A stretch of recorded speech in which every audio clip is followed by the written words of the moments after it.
ಕರ್ತನ ಪರಿಶುದ್ಧವಾದಂಥ ಹೆಸರಲ್ಲಿ ಸ್ಮರಣಾರ್ಥ ಪ್ರಾರ್ಥನೆಗೆ ಬಂದಿರುವಂಥ ನಿಮ್ಮೆಲ್ಲರಿಗೆ ಯೇಸು ಕ್ರಿಸ್ತನ ಸಮಾಧಾನವನ್ನು ಹಾರೈಸುವಂಥವನಾಗಿದ್ದೇವೆ.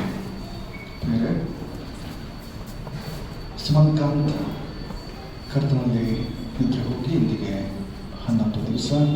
ಪ್ರಿಯ ಕುಟುಂಬದವರು, ಈ ನಿಟ್ಟಿನಲ್ಲಿ ದೇವರಿಗೆ ಸ್ತೋತ್ರವನ್ನು ಸಲ್ಲಿಸುವುದಕ್ಕಾಗಿ ಮತ್ತು ಈ ಪ್ರಾರ್ಥನೆಯ ಮೂಲಕ ಒಬ್ಬರನ್ನೊಬ್ಬರು ಸಂತೈಸುವುದಕ್ಕಾಗಿ ಕೂಡಿ ಬಂದಿದ್ದಾರೆ.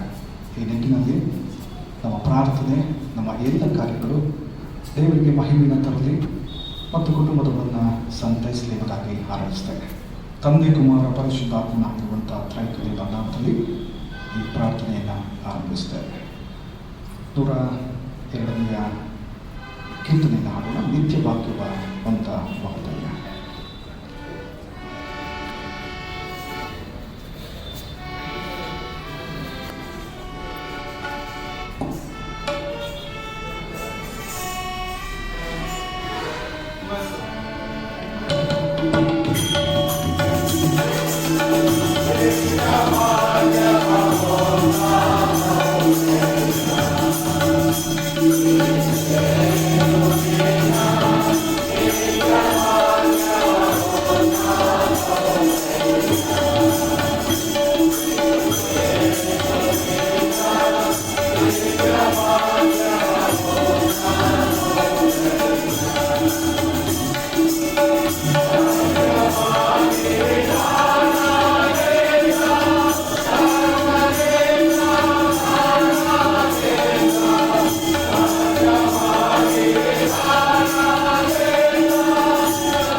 ದೇವರ ವಾಕ್ಯವನ್ನು ಕೇಳಿಸಿಕೊಳ್ಳೋಣ.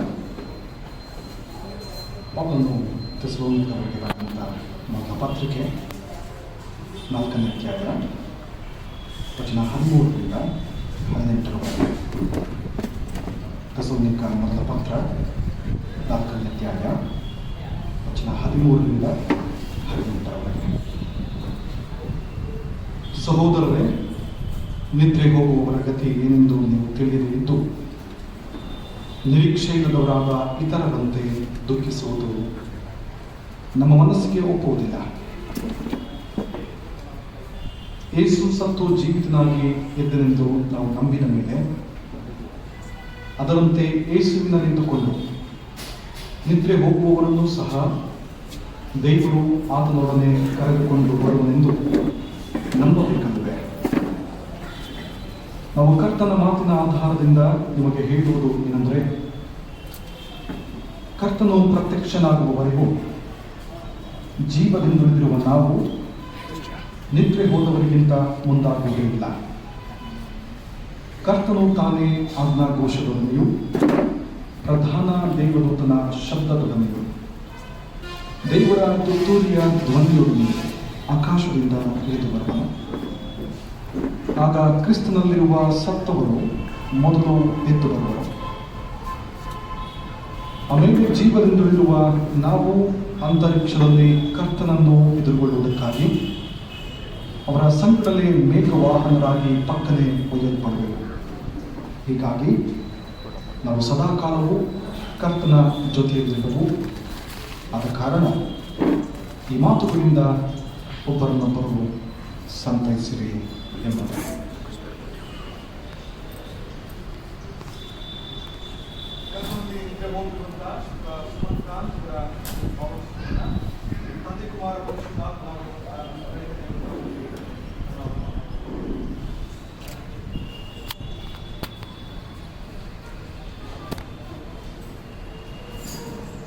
ಪ್ರೀತಿಯುಳ್ಳ ಸಭೆಯವರೇ ಮತ್ತು ಕುಟುಂಬದವರೇ, ಈ ಮಧ್ಯಾಹ್ನದ ವೇಳೆ ದೇವರ ಚಿತ್ತ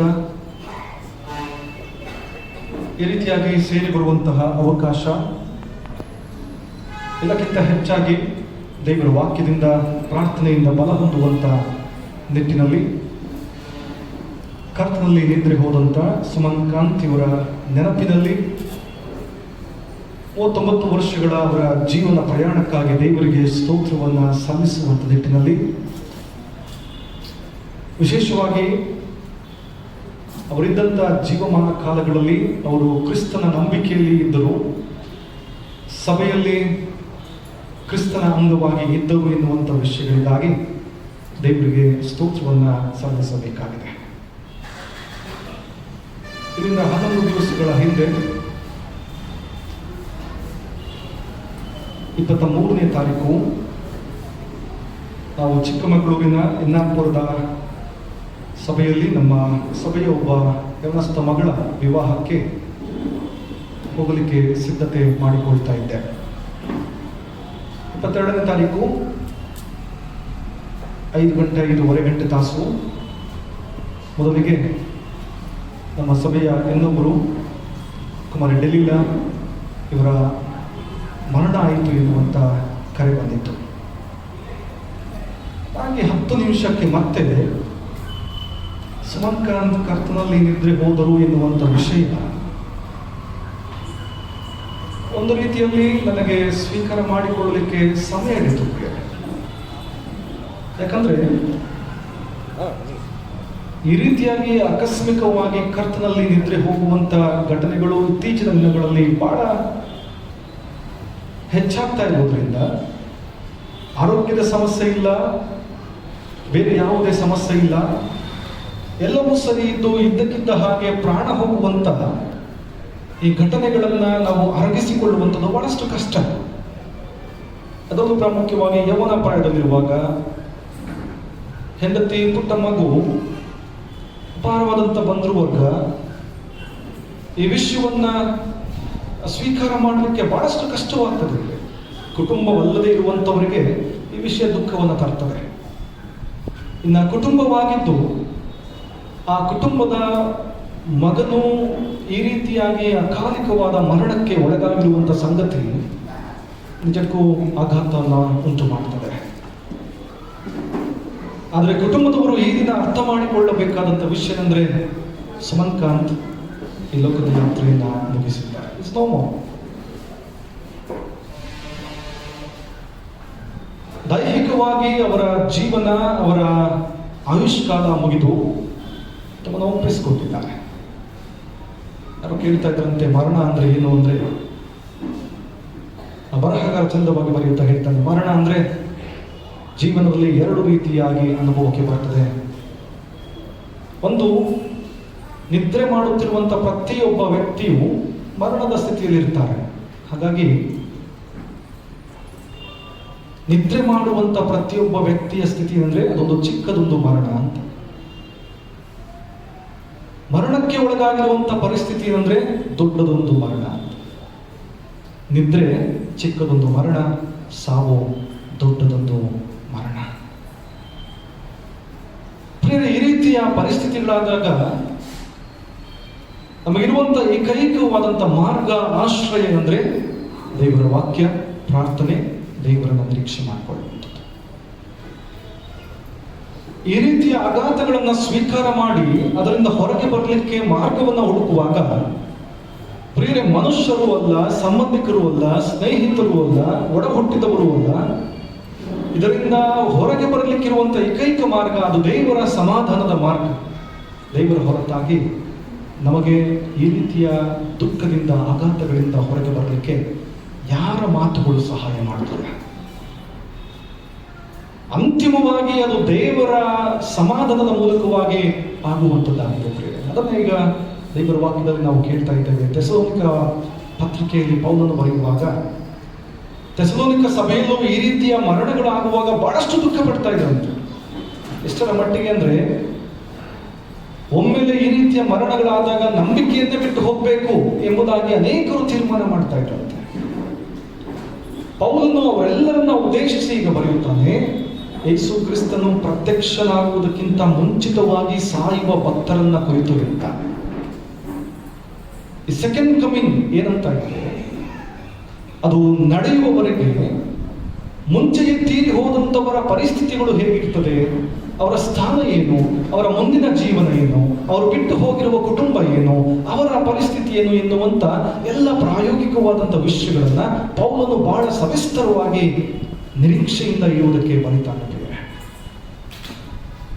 ನಾವು ನೋಡ್ತೇವೆ, ಕೇಳಿಸ್ಕೊಂಡಿದ್ದೇವೆ ಕೂಡ. 13-14 ವಚನಗಳಲ್ಲಿ ಆತ ಹೇಳ್ತಾನೆ, ಸಹೋದರರೇ, ಸಹೋದರಿಯರೇ, ನಿದ್ರೆ ಹೋಗುವವರ ಗತಿ ಏನೆಂದು ನಿಮಗೆ ತಿಳಿದೇ ಇದ್ದು ನಿರೀಕ್ಷೆ ಇಲ್ಲದವರಾದ ಇತರರಂತೆ ದುಃಖಿಸುವುದು ನಮ್ಮ ಮನಸ್ಸಿಗೆ ಒಪ್ಪುವುದಿಲ್ಲ. ಪ್ರಿಯರೇ, ಪ್ರತಿಯೊಂದು ಮರಣದ ಮನೆಯಲ್ಲಿ ದುಃಖವೆನ್ನುವಂಥದ್ದು ಮೊದಲಿರ್ತದೆ. ವಯಸ್ಸಾಗಿರುವವರಾಗಿರ್ಬೋದು, ವಯಸ್ಸಿನಲ್ಲಿರುವವರಾಗಿರಬಹುದು, ಯವನಸ್ಥರಾಗಿರಬಹುದು, ಮಕ್ಕಳಾಗಿರಬಹುದು. ಆ ಸಮಯದಲ್ಲಿ ಯಾರ ಮಾತುಗಳು ಉಪಯೋಗಕ್ಕೆ ಬರೋದಿಲ್ಲ. ಈಗೆಷ್ಟೇ ಹೋಗ್ರಿ, ನಾನಿರ್ತೇನೆ, ನಾನು ನೋಡ್ಕೊಳ್ತೇನೆ, ನಾನು ಅದನ್ನು ಮಾಡ್ತೇನೆ, ಇದನ್ನು ಮಾಡ್ತೇನೋ, ಯಾವುದು ಕೂಡ ಉಪಯೋಗಕ್ಕೆ ಬರೋದಿಲ್ಲ. ದುಃಖ ಇದ್ದೇ ಇರ್ತದೆ. ಈ ಲೋಕದ ಯಾತ್ರೆಯಲ್ಲಿ ಯಾವ ವ್ಯಕ್ತಿಯು ಕಣ್ಣೀರಿನಿಂದ, ದುಃಖದಿಂದ ತಪ್ಪಿಸಿಕೊಳ್ಳಲಿಕ್ಕೆ ಸಾಧ್ಯವೇ ಇಲ್ಲ. ದೇವರ ಅಧಿನಿಯಮ ಬಹಳ ಸ್ಪಷ್ಟವಾಗಿ ಯೇಸು ಸ್ವಾಮಿ ಬರೀತಾನೆ, ಈ ಲೋಕದಲ್ಲಿ ಸಂಕಟ ಇದ್ದೇ ಇದೆ, ಹೆದರ್ಕೊಳ್ಬೇಡ್ರಿ, ಲೋಕವನ್ನು ನಾನು ಜಯಿಸಿದ್ದೇನೆ. ಕೀರ್ತನೆಗಾರ 90ನೇ ಕೀರ್ತನೆಯಲ್ಲಿ ಬರೀತಾನೆ, ಮನುಷ್ಯನ ಆಯುಷ್ಕಾಲ 70-80, ಕಷ್ಟ ಸಂಕಟಗಳೇ ಅದರ ಆಡಂಬರ. Nobody can escape. ಯಾರು ಕೂಡ ಅದರಿಂದ ತಪ್ಪಿಸಿಕೊಳ್ಳಕ್ಕೆ ಸಾಧ್ಯ ಇಲ್ಲ. ದುಃಖ ಇದ್ದೇ ಇರ್ತದೆ. ಆದರೆ ಪೌಲ ಹೇಳುವಂಥ ಮಾತು ಏನಂದ್ರೆ, ದುಃಖ ಪಡ್ರಿ, ಖಂಡಿತವಾಗಿ ದುಃಖ ಆಗ್ತದೆ. ಆದರೆ ಆತ ಬಹಳ ಬುದ್ಧಿವಾದದ ಮಾತುಗಳಲ್ಲಿ ಹೇಳುವಂಥದ್ದಂದ್ರೆ, ನಿರೀಕ್ಷೆ ಇಲ್ಲದವರಂತೆ ನೀವು ದುಃಖ ಪಡಬೇಡಿ. ಹಾಗಾದ್ರೆ ನಿರೀಕ್ಷೆ ಇದೆ. ಕ್ರೈಸ್ತ ನಂಬಿಕೆಯಲ್ಲಿ ಜೀವಿಸುವಂತ ಪ್ರತಿಯೊಬ್ಬೊಬ್ಬರಿಗಿರುವಂತ ನಿರೀಕ್ಷೆ ಏನಂದ್ರೆ, ಕ್ರಿಸ್ತನ ಪುನರುತ್ಥಾನವಾಗುವಾಗ, ಕ್ರಿಸ್ತನು ಮೇಘಗಳೊಂದಿಗೆ ಕಾಣಿಸಿಕೊಳ್ಳುವಾಗ ಬದುಕಿರುವವರಿಗಿಂತ ಕರ್ತನಲ್ಲಿ ನಿದ್ರೆ ಹೋಗಿರುವಂತ ಮನುಷ್ಯರುಗಳು ಜೀವದಿಂದ ಎದ್ದು ಬರುತ್ತಾರೆ. It's A hope, Christian hope, that we believe in church, in personal life, ನಮ್ಮ ವೈಯಕ್ತಿಕವಾದಂಥ ಜೀವಿತದಲ್ಲಿ ಸಭೆಯಲ್ಲಿ ನಂಬುವಂಥ ಏಕೈಕವಾದಂಥ ನಿರೀಕ್ಷೆ ಏನಂದ್ರೆ ಯೇಸುವಿನಲ್ಲಿ ನಂಬಿಕೆ ಇಟ್ಟಿರುವುದರಿಂದ ಆ ಯೇಸುವಿನಲ್ಲಿ ನಿದ್ರೆ ಹೋಗಿರುವವರನ್ನ ಮತ್ತೆ ಮುಖಾಮುಖಿಯಾಗಿ ನೋಡ್ತೇವೆ. ಪ್ರತಿಯೊಬ್ಬ ಸಹೋದರ ಸಹೋದರಿ ಬಹುಶಃ ಸುಮನ್ಕಾಂತಿಗ ನೋಡಲಿಕ್ಕೆ ಸಿಕ್ಕುವುದಿಲ್ಲ, ದೈಹಿಕವಾಗಿ ಅವರ ಒಟ್ಟಿಗೆ ಇಲ್ಲ. ಆದರೆ ಒಂದು ದಿನ ಬಂದಾಗ ಪೌಲ ಹೇಳುವ ಹಾಗೆ ನಾವು ಮತ್ತೆ ಅವರನ್ನ ಮುಖಾಮುಖಿಯಾಗಿ ನೋಡ್ತೇವೆ. Let us keep our faith in Christ. ನಾವು ಕ್ರಿಸ್ತನಲ್ಲಿ ನಮ್ಮ ನಂಬಿಕೆಯನ್ನು ಉಳಿಸಿಕೊಳ್ಳೋಣ. ನಂಬಿಕೆ ಏನಂದ್ರೆ ಯೇಸು ಸ್ವಾಮಿನ ನಂಬಿರುವುದರಿಂದ ನಾವು ನಮ್ಮ ಕಳಕೊಂಡಿರುವಂತ ಪ್ರತಿಯೊಬ್ಬರನ್ನ ಮತ್ತೆ ಮುಖಾಮುಖಿಯಾಗಿ ನೋಡ್ತೇವೆ. ಅದಕ್ಕೆ ಪೌಲ ಹೇಳ್ತಾನೆ, ನಿರೀಕ್ಷೆ ಇಲ್ಲದವರಂತೆ ಹೇಳಬೇಡ್ರಿ. There is a hope for our life. ನಮ್ಮ ಜೀವನಕ್ಕೆ ನಿರೀಕ್ಷೆ ಇದೆ. ಆ ಜೀವನ ನಿರೀಕ್ಷೆ ಏನಂದ್ರೆ ಈಗ ಸ್ವಲ್ಪ ಕಾಲ ಅವರು ನಮ್ಮ ಕಣ್ಣಿಗೆ ಮರೆಯಾಗಿದ್ದಾರೆ, ಮತ್ತೆ ಈ ಲೋಕದಲ್ಲಿ ಯೇಸು ಸ್ವಾಮಿ ಕಾಣುವಾಗ ಅವರು ಕಾಣಿಸಿಕೊಂಡಿದ್ದಾರೆ. ಇದನ್ನ ಪೌಲ ಮೊದಲದಾಗಿ ಹೇಳ್ತಾರೆ. ಮುಂದುವರೆದು ಆತ ಹೇಳುವಂಥದ್ದು ಏನೆಂದರೆ, ಯೇಸು ಸ್ವಾಮಿ ಮತ್ತೆ ಮುಖಾಮುಖಿಯಾಗಿ ಕಾಣಿಸಿಕೊಳ್ಳುವಾಗ, ಮೇಘಗಳೊಂದಿಗೆ ಬರುವಾಗ ನಾವೆಲ್ಲರೂ ಕೂಡ ಕ್ರೈಸ್ತ ವಿಶ್ವಾಸದಲ್ಲಿ ಸೇರ್ತೇವೆ. ಅದಕ್ಕಾಗಿ ನಾವು ಅವರ ದೇಹವನ್ನ ಭೂಮಿಗೆ ಒಪ್ಪಿಸಿ ಬಂದಿದ್ದೇವೆ ಅಂತಂದರೆ, ದೇವರ ವಾಕ್ಯದಲ್ಲಿ ಆರಾಧನಾ ಕ್ರಮದಲ್ಲಿ ನಾವು ನಿರೀಕ್ಷೆಯಿಂದ ಓದಬೇಕು. ಆರಾಧನಾ ಕ್ರಮ ಇದೆಯಲ್ಲ, CSA ಆರಾಧನಾ ಕ್ರಮ, ಸಾಮಾನ್ಯವಾಗಿ ಅದರ ಬಗ್ಗೆ ಗಮನ ಹರಿಸಲಿಕ್ಕೆ ನಾವು ಹೋಗುವುದಿಲ್ಲ. ಅದರಲ್ಲೂ ಪ್ರಾಮುಖ್ಯವಾಗಿ ಮರಣಗಳಲ್ಲಿ ಅದರ ಬಗ್ಗೆ ನಾವು ಚಿಂತೆ ಮಾಡೋದಿಲ್ಲ. ಯಾಕಂದ್ರೆ ದುಃಖ ಇರ್ತದೆ, ಆ ಟೈಮಲ್ಲಿ ನಮಗೆ ದುಃಖ ಇರ್ತದೆ, ಕಣ್ಣೀರು ಇರ್ತದೆ. ಆದರೆ ಸಮಾಧಾನವಾಗಿರುವಾಗ ಒಮ್ಮೆ ಅದನ್ನು ಓದ್ರಿ, ಬಹಳ ಸುಂದರವಾದಂಥ ವಾಕ್ಯಗಳು, ಬಹಳ ಸುಂದರವಾದಂತಹ ಪದಗಳು, ಬಹಳ ಸುಂದರವಾದಂತಹ ರೀತಿಯಲ್ಲಿ ನಿರೀಕ್ಷೆಯನ್ನು ತುಂಬಿ ಆರಾಧನಾ ಕ್ರಮವನ್ನು ರಚಿಸಲಾಗಿದೆ. ಅದಕ್ಕೆ ನೋಡ್ರಿ, ಯಾವ ಐನವರಾಗ್ಲಿ, ಯಾವ ದೇವರ ಸೇವಕರಾಗ್ಲಿ ಸತ್ತು ಹೋಗಿದ್ದಾರೆ ಅಂತ ಹೇಳಿದ್ರೆ we never use it is passed away. ನಾವೇನೋದೇ ಇಲ್ಲ. ನಾವು ಬಳಸುವಂತ ಏಕೈಕವಾದಂಥ ಪದ ಏನಂದ್ರೆ is slept in the lord ಅಲ್ವಾ? ಕರ್ತನಲ್ಲಿ ನಿದ್ರೆ ಹೋಗಿದ್ದಾರೆ. ನಾವು ಆರಾಧನಾ ಕ್ರಮದಲ್ಲಿ ಬಳಸ್ತೇವೆ. ನಮ್ಮ ನಂಬಿಕೆ ಕರ್ತನಲ್ಲಿ ನಿದ್ರೆ ಹೋಗಿರುವಂತವರನ್ನ ಸಮಾಧಿ ಎನ್ನುವಂತ ವಿಶ್ರಾಂತಿ ಸ್ಥಳದಲ್ಲಿ ಇಟ್ಟು ಬರ್ತೇವೆ. ನಿದ್ರೆ ಹೋದಂತವರು ನಿದ್ರೆಯಿಂದ ಎಚ್ಚೆತ್ತುಕೊಳ್ಳುವ ಹಾಗೆ ಯೇಸುಸ್ವಾಮಿ ಪ್ರತ್ಯಕ್ಷನಾಗುವಾಗ ಅಲ್ಲಿ ದೀರ್ಘ ನಿದ್ರೆಯಲ್ಲಿರುವಂತ ಅವರು ಕೂಡ ಎದ್ದು ಬರ್ತಾರೆ. ಇದನ್ನ ಆರಾಧನಾ ಕ್ರಮ ಹೇಳ್ತದೆ. ಭಕ್ತರ ಅನುಮತೆ, ಪಾಪದ ಪರಿಹಾರ, ನಿತ್ಯ ಜೀವ ಉಂಟೆಂಬುದನ್ನು ಬಲ್ಲ ನಾನು ನಂಬ್ತೇನೆ. ಪೌಲ ಇದನ್ನು ಹೊತ್ತುಕೊಂಡು ಹೇಳ್ತಾನೆ, ಅವರು ಪುನಃ ಬರ್ತಾರೆ. ಅವರ ದೇಹವನ್ನ ಪೌಲ ಕೊರಿಂಥದವರಿಗೆ ಬರೆದಂತ ಮೊದಲ ಪತ್ರಿಕೆ 15ನೇ ಅಧ್ಯಾಯದಲ್ಲಿ ಬರೆಯುವಾಗ ಹೇಳ್ತಾನೆ, ಲಯವಾಗುವಂತ ಈ ದೇಹ ನಿರ್ಲಯವಾದಂತ ಸ್ಥಿತಿಯಲ್ಲಿ ಎದ್ದು ಬರ್ತದೆ. ಇವರ ದೇಹವನ್ನು ಭೂಮಿಗೆ ಒಪ್ಪಿಸಿದ್ದೇವೆ. ಹೇಗೆ ಗೋಧಿಯ ಕಾಳನ್ನ ನಾವು ಭೂಮಿಗೆ ಹಾಕಿ ಅದು ಸಾಯದ ಹೊರತು ಮೊಳಕೆ ಹೊಡೆಯುತ್ತಿಲ್ಲ, ಅದೇ ರೀತಿ ಕರ್ತನಲ್ಲಿ ನಿದ್ರೆ ಹೋಗಿರುವಂತವರ ಒಂದೊಂದು ದೇಹ ಭೂಮಿಗೆ ಒಪ್ಪಿಸಬೇಕು. ದೇವರ ನಿಯಮ. ಆದಿಕಾಂಡ ಪುಸ್ತಕ 3ನೇ ಅಧ್ಯಾಯ 17ನೇ ವಚನದಲ್ಲಿ ದೇವರು ತಾನೇ ಅದನ್ನು ವಾಗ್ದಾನ ಮಾಡಿದ್ದಾನೆ, ನೀನು ಮಣ್ಣಿನಿಂದ ತೆಗೆಯಲ್ಪಟ್ಟವನಾದ ಕಾರಣ ಪುನಃ ಮಣ್ಣಿಗೆ ಸೇರಿಸುತ್ತಿ. ದೇವರ ನಿಯಮ ಪ್ರಿಯರೇ, ಯಾರು ತಪ್ಪಿಸಿಕೊಳ್ಳಕ್ಕೆ ಸಾಧ್ಯ ಇಲ್ಲ. ಬಹುಶಃ ಅವರು ಬೇಗ ಹೋಗಿದ್ದಾರೆ, ಅಷ್ಟೇ ಬೇಗ ಹೋಗಿದ್ದಾರೆ. ನಾಳೆ ನಮ್ಮ ದಿನ, ಮೇ ಬಿ ಮುಂದಿನ ತಿಂಗಳು ಅಥವಾ 5 ವರ್ಷ ಬಿಟ್ಟ ಮೇಲೆ, 10 ವರ್ಷ ಬಿಟ್ಟ ಮೇಲೆ ಯಾರು ಕೂಡ ಮರಣದಿಂದ ತಪ್ಪಿಸಿಕೊಳ್ಳಿಕ್ಕೆ ಸಾಧ್ಯವಿಲ್ಲ. ಇದನ್ನ ದೇವರು ಹೇಳ್ತಾನೆ. ಆದುದರಿಂದ ದೇವರು ಹೇಳುವಂತ ಮತ್ತೊಂದು ವಿಷಯ ಏನಂದ್ರೆ, ಪ್ರತಿಯೊಬ್ಬ ಮನುಷ್ಯನು ಮಣ್ಣಿಗೆ ಹೋಗಬೇಕಾಗಿರುವುದರಿಂದ ಆಯುಷ್ಕಾಲವನ್ನ ವ್ಯರ್ಥವಾಗಿ ಕಳೆಯದೆ ಗಂಭೀರವಾಗಿ ಅದನ್ನ ಬಹಳ ಅಮೂಲ್ಯವಾದದ್ದು ಎಂಬುದಾಗಿ ಪರಿಗಣಿಸಿ ಜೀವಿಸ್ರಿ. ಪೌಲ ಮುಂದುವರಿಯುತ್ತಾ ಕೊನೆಯದಾಗಿ ಹೇಳುವಂತ ಮಾತು ಏನಂದ್ರೆ, ದುಃಖ ಬರ್ತದೆ, ನಾವು ಮತ್ತೆ ಅವರನ್ನ ನೋಡ್ತೇವೆ. ಈ ಪೀರಿಯಡ್ ಇದೆಯಲ್ಲ, ನಾವು ಮತ್ತೆ ನೋಡುವವರೆಗೆ, ಅವರನ್ನು ಮತ್ತೆ ನೋಡುವವರೆಗೆ ಕ್ರೈಸ್ತ ನಂಬಿಕೆಯಲ್ಲಿರುವಂಥವರು, ಕ್ರೈಸ್ತ ಕುಟುಂಬವಾಗಿರುವಂಥವರು, ಕ್ರೈಸ್ತ ವಿಶ್ವಾಸಗಳಲ್ಲಿರುವಂಥವರು ಏನ್ ಮಾಡ್ಬೇಕಂದ್ರೆ, ಆತ 18ನೇ ವಚನ ಹೇಳ್ತಾನೆ, ಆದ ಕಾರಣ ಈ ಮಾತುಗಳಿಂದ ಒಬ್ಬರನ್ನೊಬ್ಬರು ಸಂತೈಸ್ರಿ, ದೇರ್ಫೋರ್ ಕಂಫರ್ಟ್ ಒನ್ ಅನದರ್. ಬಹಳ ಸ್ಪಷ್ಟವಾಗಿ ಪೌಲ ಹೇಳ್ತಾರೆ, ನಾವೆಲ್ಲರ ಕರ್ತವ್ಯ ಇದೆ.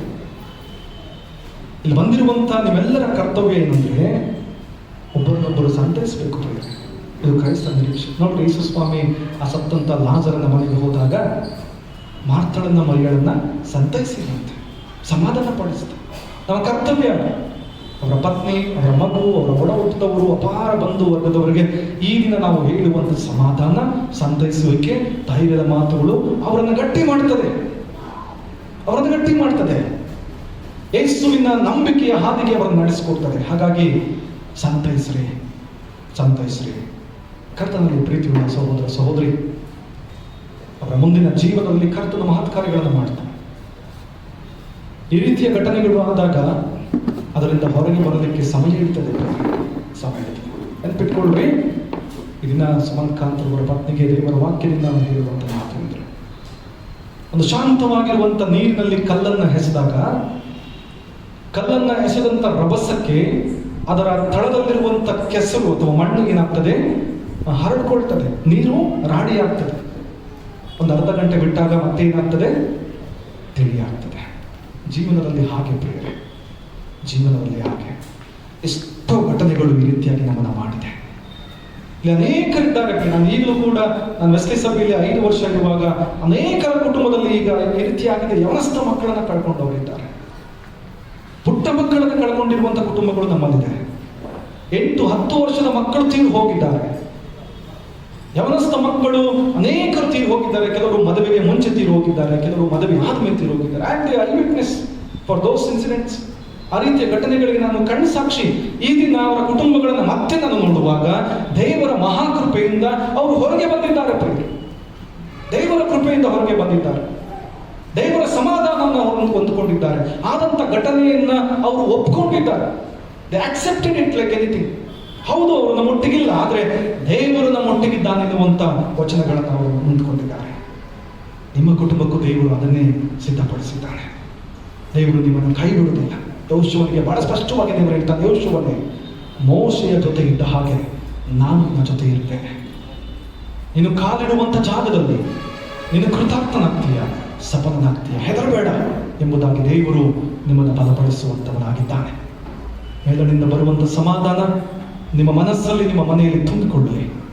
ಈ ದುಃಖದಿಂದ ಹೊರಗೆ ಬರುವಂತೆ ಕರ್ತನು ಬೇಗ ಆ ಮಾರ್ಗಗಳನ್ನು ಸಿದ್ಧಪಡಿಸಲಿ. ನಿಮ್ಮೊಟ್ಟಿಗೆ ಮಾತನಾಡಲಿ. ಅದಕ್ಕೆ ಬೇಕಾದಂತ ಪ್ರತ್ಯೇಕವಾದಂಥ ಜೀವಿತವನ್ನು ಆತನು ರೂಪಿಸಿಕೊಳ್ಳಿ. ನೀವು ಅಂದುಕೊಂಡಿರುವುದಕ್ಕಿಂತ, ನೀವು ಕೇಳಿಕೊಳ್ಳುವುದಕ್ಕಿಂತ ಹೆಚ್ಚಿನದಾಗಿ ದೇವರು ಪಾಲಿಸಿಕೊಡ್ತಾನೆ. ಇದು ದೇವರ ಕಾರ್ಯ ಪ್ರಿಯರೇ. ಪ್ರತಿಯೊಬ್ಬರ ಕುಟುಂಬದಲ್ಲಿ ಆಗುವಂತ ದೇವರ ಕಾರ್ಯ. It's a daily miracle. ಇದೊಂದು ಪ್ರತಿನಿಧಿನ ಅದ್ಭುತ ಪ್ರಿಯರೇ. ಏನಂದ್ರೆ ಆ ದುಃಖದಿಂದ ಹೊರಗೆ ಬರುವಾಗ ಸ್ವಾಮಿ ಮಾಡ್ತಾನೆ. 3 ತಿಂಗಳ ಹಿಂದೆ ಇದ್ದಂಥ ದುಃಖ ಈಗ ಅನೇಕರಿಗೆ ಇಲ್ಲ. 1 ವರ್ಷದ ಹಿಂದೆ ಆದಂಥ ಘಟನೆ ಈಗ ಅನೇಕರಿಗೆ ಗಮನ ಇಟ್ಟುಕೊಂಡು ನೋಡುವಾಗ ಎಲ್ಲ ಕಡಿಮೆ ಆಗಿರ್ತದೆ ಪ್ರಿಯರೇ. ಹಾಗೆ ಶ್ರೀಮತಿ ಸುಮಂತ್ ಕಾಂತ್ ಅವರಿಗೆ ನಾನು ಹೇಳುವಂಥದ್ದಂದ್ರೆ, ದೇವರು ನಿಮ್ಮ ಪಕ್ಷದಲ್ಲಿದ್ದು ನಿಮ್ಮನ್ನು ಬಲಪಡಿಸಿ ನಡೆಸ್ತಾನೆ. ವಾಕ್ಯಗಳ ಮೂಲಕವಾಗಿ ನಿಮ್ಮೆಲ್ಲರಿಗೆ ಆದರಣೆ ಸಿಕ್ಕಲಿ, ನಿಮ್ಮೆಲ್ಲರಿಗೆ ಬಲ ಸಿಕ್ಕಲಿ. ಕ್ರಿಸ್ತ ನಂಬಿಕೆಯಿಂದ ನಂಬುವಂಥ ನಮ್ಮೆಲ್ಲರಿಗೆ ನಮ್ಮ ಸ್ವಾಮಿ ನಮ್ಮೊಟ್ಟಿಗಿದ್ದಾನೆ ಎನ್ನುವಂಥ ನಿರೀಕ್ಷೆಯಲ್ಲಿ ಮುಂದೆ ಹೋಗಲಿಕ್ಕಾಗುವ ಹಾಗೆ ಈ ವಾಕ್ಯಗಳನ್ನು ದೇವರು ಆಶೀರ್ವಾದ ಮಾಡಲಿ, ಬಲಪಡಿಸಲಿ. ನಮ್ಮ ಮಧ್ಯೆ ಇರುವಂಥ ವಿಜಯ್ ಸಂಧಿಸ್ಟರ್ ಮುಂದೆ ಬಂದು ಪ್ರಾರ್ಥನೆ ಮಾಡುವಂತೆ ಕೇಳ್ಕೊಳ್ತೇವೆ. ನಮ್ಮನ್ನು ಬಹಳವಾಗಿ ಪ್ರೀತಿ ಮಾಡುತ್ತಿರುವ ಪರಮದಲ್ಲಿ ಕರ್ತನಲ್ಲಿ ಇರುವ ಸುಮಂತ್ ಜೊತೆಗೆ ಇದ್ದ ಹಾಗೆ ನಮ್ಮ ಜೊತೆಗೆ ಇದ್ದು ಇಮ್ಮಾನುವೇಲ್ ದೇವರಾಗಿದ್ದೀರಿ, ಇನ್ನೂ ಇರ್ತೀರಿ, ಅದಕ್ಕಾಗಿ ಸ್ತೋತ್ರ ಹೇಳ್ತಿದ್ದೇವೆ. ಹೌದು ಸ್ವಾಮಿ, ಸಭಾಪಾಲಕರು ಹೇಳಿದ ಹಾಗೆ ನಾವು ನಿರೀಕ್ಷೆಯಲ್ಲಿ ಬಲಗೊಳ್ಳಿಕ್ಕಾಗುವಂಥ ಕೃಪೆ ತೋರಬೇಕು ಜ್ಞಾಪಿಸ್ಕೊಳ್ತೇವೆ. ಮೊದಲನೇ ಕೊರಿಂಥಿಯ 5:2 ಹೇಳುವ ಪ್ರಕಾರ ನಮ್ಮ ಕೃತ್ಯಗಳು ನಿಮ್ಮ ಮುಂದೆ ನೀತಿಯಾಗಿ ಕಾಣಿಸಲ್ಪಡಲಿ ಸ್ವಾಮಿ. ನಾವು ಇವತ್ತು ನಿಮ್ಮನ್ನು ಮೀಟ್ ಆಗಬೇಕಂದ್ರೆ ನಾವು ಪರಿಶುದ್ಧರಾಗಿದ್ದೇವಾ ಅಂತ ನಾವು ಶುದ್ಧಪಡಿಸಿಕೊಳ್ಳಿಕ್ಕಾಗುವಂತೆ ಕೃಪೆ ತೋರಬೇಕಂತ ಜ್ಞಾಪಿಸ್ಕೊಳ್ತಿದ್ದೀವಿ. ಹೌದು ತಂದೆ, ನಾವು ಈ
ಸುಮಂತ್ ಅವರ ಬಗ್ಗೆ ಇಬ್ಬರು ವ್ಯಕ್ತಿಗಳು ಅವರ ಕುಟುಂಬದ ಪರವಾಗಿ ಮಾತಾಡಲಿಕ್ಕಿದ್ದಾರೆ. ಮೊದಲಿಗೆ ಶ್ರೀಮತಿ ಅಹಲ್ಯ, ಶಕಿನ ಟ್ಯಾಬರ್ನಾಕಲ್ ಚರ್ಚ್, ನಗರ ಬೆಂಗಳೂರು, ಇವರು ಮುಂದೆ ಬಂದು ಮಾತಾಡುವಂತ ಕೇಳಿಕೊಳ್ತೇನೆ. ಇದಾದ ಮೇಲೆ ಕುಟುಂಬದವರು ಶ್ರೀಮತಿ ಸಿಂತ್ ಜೆನಿಫರ್ ಮಾತಾಡುವಂತೆ ವಿನಂತಿ.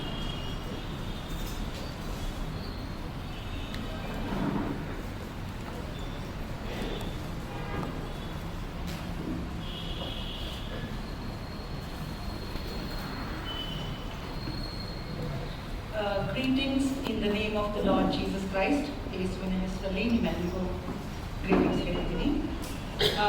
ಮೊದಲನೇದಾಗಿ this is a very overwhelming time for me. ಅಂದರೆ ನನಗೆ ಇದು ಒಂದು ನಿಜ ಅನ್ನೋದು ನನಗೆ ಅದು ಅರಕೆ ಆಗ್ತಾ ಇಲ್ಲ. ಯಾಕೆಂದರೆ ನನಗೆ ಇಟ್ಸ್ ಲೈಕ್ ಅ ಡ್ರೀಮ್, ಕನಸಿನಲ್ಲಿ ಇದ್ದಂಗಿದೆ. ಯಾಕಂದರೆ ಸುಮನ್ ನನಗಿಂತ ತುಂಬ ಚಿಕ್ಕವನು. ಈ ಮೆಮೋರಿಯಲ್ ಸರ್ವಿಸ್ಗೆ ಅವನ ವಿಷಯದಲ್ಲಿ ನಾನು ಮಾತಾಡ್ತಿದ್ದೀನಿ ಅಂದರೆ ನನಗೆ ನಿಜವಾಗ್ಲೂ I am not in the right presence of mind, but still I pray that the Lord gives me the strength to speak. ದೇವರು ನನಗೆ ಬಲಪಡಿಸಲಿ. ನಾನು ಆತನಿಗೆ ಒಂದು ಟ್ರಿಬ್ಯೂಟ್ನ ಕೊಡೋದಕ್ಕಾಗಿ ಇಲ್ಲಿ ನನಗೆ ಅವಕಾಶ ಕೊಟ್ಟಿದ್ದಕ್ಕೆ thank you and thank you to the family.